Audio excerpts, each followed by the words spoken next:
नमस्कार। प्रादेशिक समाचार के साथ मैं पूनम किरकेट्टा। पहले मुख्य समाचार। प्रधानमंत्री नरेंद्र मोदी ने आज वीडियो कॉन्फ्रेंसिंग से अहमदाबाद मेट्रो रेल परियोजना के दूसरे चरण और सूरत मेट्रो रेल परियोजना की आधारशिला रखी। राज्य में कोरोना टीकाकरण का दूसरा दिन टीका पड़ने के बाद अब तक किसी में भी कोई साइड इफेक्ट का मामला सामने नहीं आया। राज्य में कोरोना से स्वस्थ होने की दर 98% हुई। अब मात्र 1225 सक्रिय मामले। और देश में सड़क सुरक्षा को लेकर जागरूकता लाने और सड़क दुर्घटनाओं को कम करने के लिए आज से राष्ट्रीय सड़क सुरक्षा माह मनाया जाएगा। और अब समाचार विस्तार से। कोविड-19 महामारी के खिलाफ देश एकजुट होकर लड़ रहा है। आप भी हमारे साथ सुरक्षा और बचाव के 3 आसान एहतियाती उपायों का संकल्प लें। मास्क पहनें, 2 गज की दूरी है जरूरी, सुरक्षित दूरी बनाए रखें, हाथ और मुंह साफ रखें। प्रधानमंत्री नरेंद्र मोदी ने आज अहमदाबाद मेट्रो रेल परियोजना के दूसरे चरण और सूरत मेट्रो रेल परियोजना की वीडियो कॉन्फ्रेंसिंग के जरिए आधारशिला रखी। इस अवसर पर उन्होंने कहा कि मेट्रो रेल सेवाओं से देश के प्रमुख व्यापारिक केंद्र में यातायात संपर्क मजबूत होगा। प्रधानमंत्री ने कहा कि देश में बस, मेट्रो और रेल परिवहन प्रणालियों को आपस में जोड़कर अत्याधुनिक परिवहन ढांचा बनाया जा रहा है। अब परिवहन सुविधाएं सामूहिक प्रणाली के रूप में कार्य करेंगी और एक दूसरे की पूरक होंगी।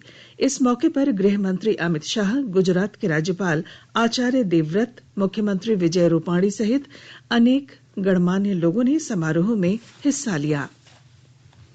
राज्य में शनिवार के बाद आज कोरोना वैक्सीनेशन का दूसरा दिन है। केंद्र ने अब हर राज्य के टीकाकरण के दिन निश्चित किए हैं। इसके तहत राज्य के सभी सेंटरों पर आज से सप्ताह में 4 दिन टीकाकरण किया जाएगा। इनमें सोमवार, मंगलवार, बुधवार और शुक्रवार शामिल है। रांची स्थित रिम्स को भी वैक्सीनेशन सेंटर बनाया गया है। रांची में 3 वैक्सीनेशन सेंटर जबकि अन्य जिलों में 2-2 केंद्र बनाए गए हैं। हर केंद्र पर 100 हेल्थ वर्कर्स को टीका देने का लक्ष्य है। इधर राज्य में शनिवार को वैक्सीन लेने वाले किसी भी हेल्थ वर्कर में साइड इफेक्ट का मामला सामने नहीं आया है। राज्य प्रतिरक्षण पदाधिकारी डॉक्टर अजीत ने बताया कि टीका लेने वाले सभी हेल्थ वर्कर स्वस्थ हैं। उनके स्वास्थ्य पर निगरानी रखी जा रही है। झारखंड में कोरोना संक्रमण के मामले लगातार घट रहे हैं। कोरोना की रिकवरी रेट 98.06% हो गई है। कल 87 नए मरीज मिले जबकि 111 मरीज ठीक हुए हैं। राहत की बात रही है कि कोरोना से एक भी मौत नहीं हुई।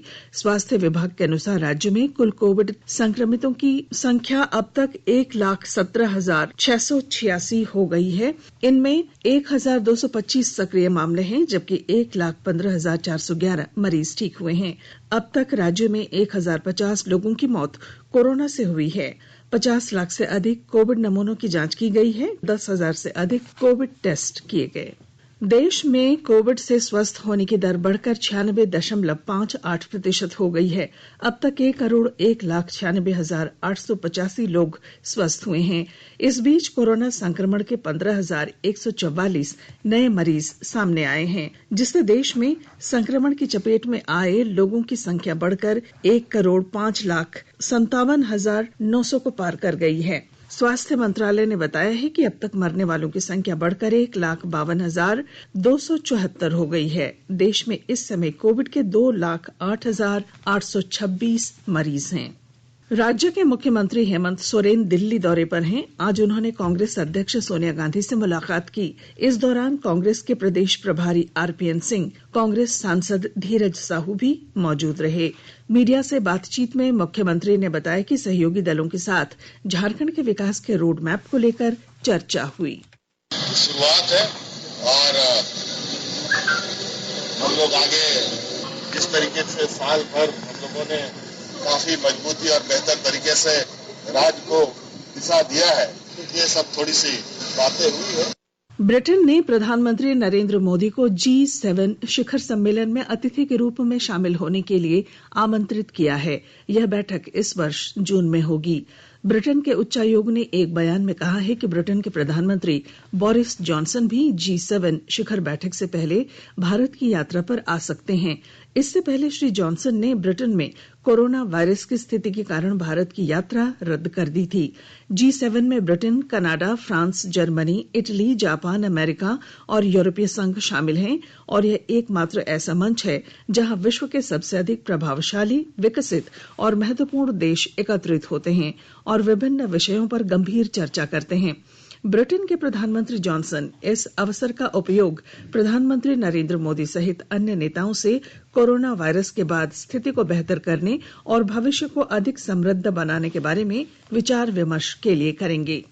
आकाशवाणी के ताजा तरीन समाचारों के लिए आप हमारी वेबसाइट newsonair.com पर लॉग ऑन कर सकते हैं।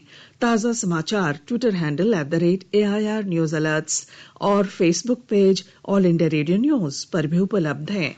आप प्रादेशिक समाचार एकांश के ट्विटर हैंडल @AIR News_Ranchi और Facebook page AIR News Ranchi के अलावा YouTube channel regional news unit Ranchi पर भी हमारे बुलेटिन सुन सकते हैं। प्रादेशिक समाचार आप आकाशवाणी रांची से सुन रहे हैं और अब पेश हैं कोरोना से बचाव के कुछ संदेश। कोविड-19 से बचाव और सुरक्षित रहने के 3 उपाय। मास्क लगाएं, 2 गज दूरी है जरूरी, सुरक्षित दूरी रखें, हाथ और मुंह साफ रखें।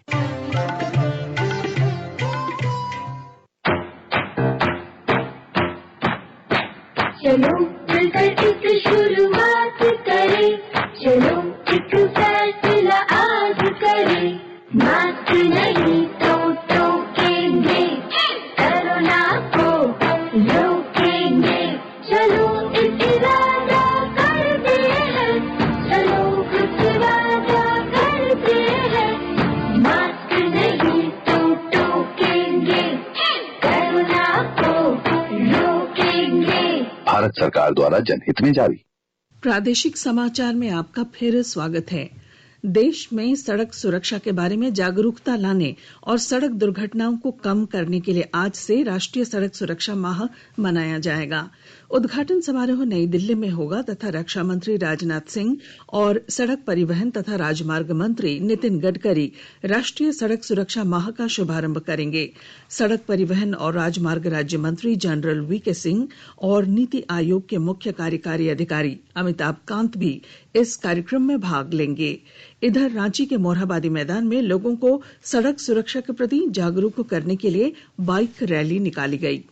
संसद में आम बजट 1 फरवरी को पेश किया जाएगा। इस सिलसिले में केंद्रीय वित्त मंत्री निर्मला सीतारमण आज दोपहर 3 बजे वीडियो कॉन्फ्रेंसिंग के माध्यम से राज्यों और केंद्र शासित प्रदेशों के वित्त मंत्रियों के साथ प्री बजट परामर्श बैठक करेंगी। राज्य भर में नक्सल विरोधी अभियान चलाया जा रहा है। इसके तहत गिरिडीह जिले में भी नक्सलियों पर लगाम लगाने के लिए कई कदम उठाए गए हैं। विस्तृत ब्यौरा दे रहे हैं हमारे गिरिडीह संवाददाता। गिरिडीह जिला प्रशासन नक्सलियों की कमर तोड़ने के लिए चौतरफा घेराबंदी कर रही है। गिरिडीह डीसी राहुल कुमार सिन्हा एवं पुलिस अधीक्षक अमित रेणु के प्रस्ताव पर झारखंड सरकार ने वर्ष 2016 से अभी तक के दर्ज केस में 177 नक्सलियों के विरुद्ध 17 CLA एक्ट और 13 UAP एक्ट के तहत अभियोजन स्वीकृति का आदेश दिया है।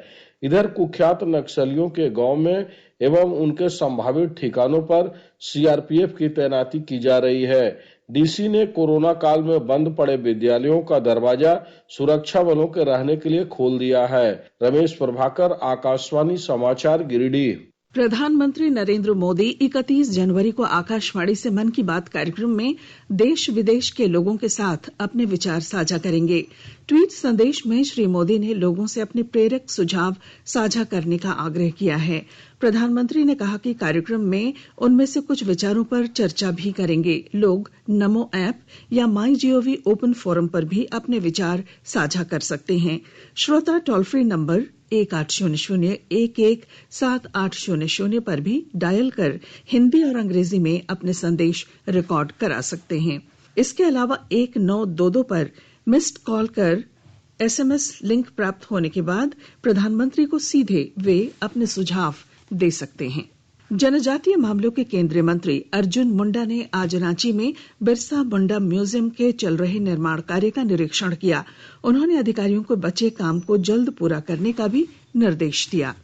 यह सुनिश्चित किया है कि इसका उद्घाटन जल्द से जल्द होना चाहिए।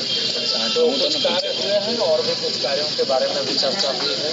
जो भी अधूरे कार्य हैं उन कार्यों को जल्दी से जल्दी कैसे पूरा किया जाए और यह एक ऐतिहासिक तथ्यों को उजागर करने वाला आकर्षण का केंद्र और इससे लोगों को प्रेरणा मिले।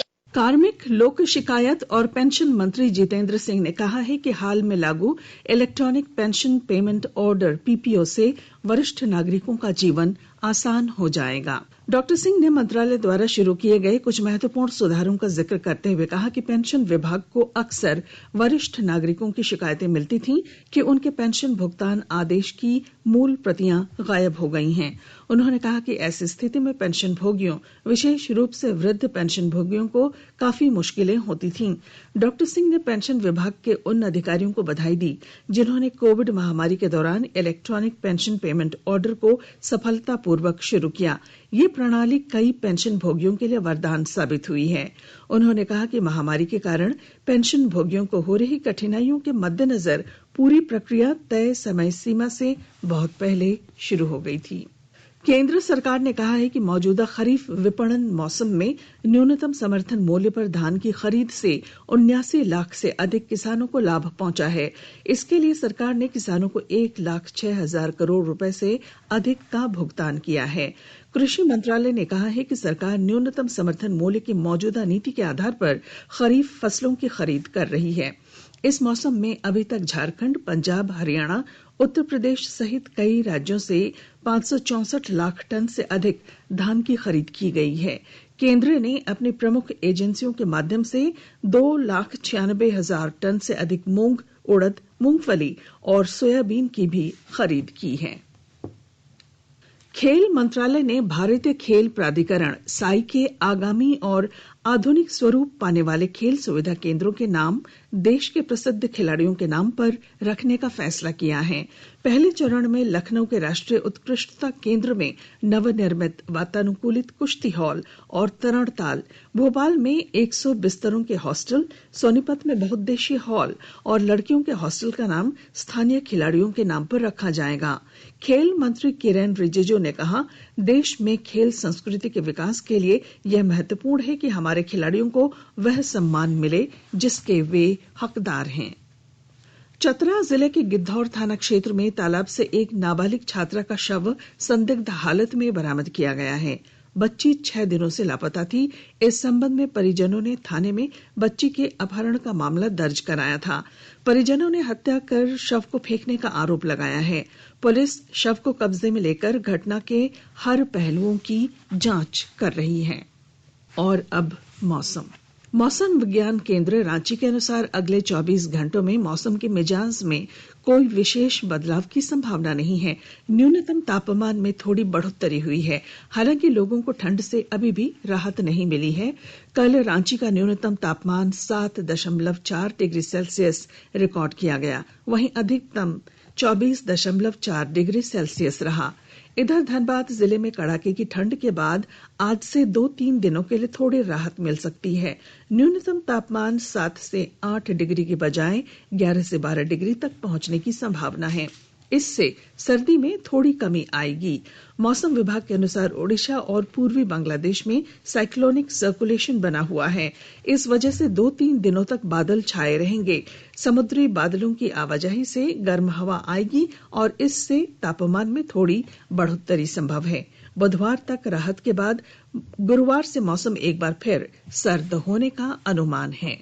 और अब बुलेटिन के आखिर में मुख्य समाचार। प्रधानमंत्री नरेंद्र मोदी ने आज वीडियो कॉन्फ्रेंसिंग से अहमदाबाद मेट्रो रेल परियोजना के दूसरे चरण और सूरत मेट्रो रेल परियोजना की आधारशिला रखी। राज्य में कोरोना टीकाकरण का दूसरा दिन। टीका पड़ने के बाद अब तक किसी में भी कोई साइड इफेक्ट का मामला सामने नहीं आया। राज्य में कोरोना से स्वस्थ होने की दर 98% हुई। अब मात्र 1225 सक्रिय मामले।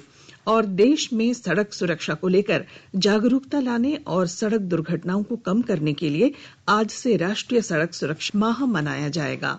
और इसके साथ ही आकाशवाणी रांची से प्रादेशिक समाचार का ये बुलेटिन समाप्त हुआ। नमस्कार। घर में रहिए, सुरक्षित रहिए और सुनते रहिए आकाशवाणी।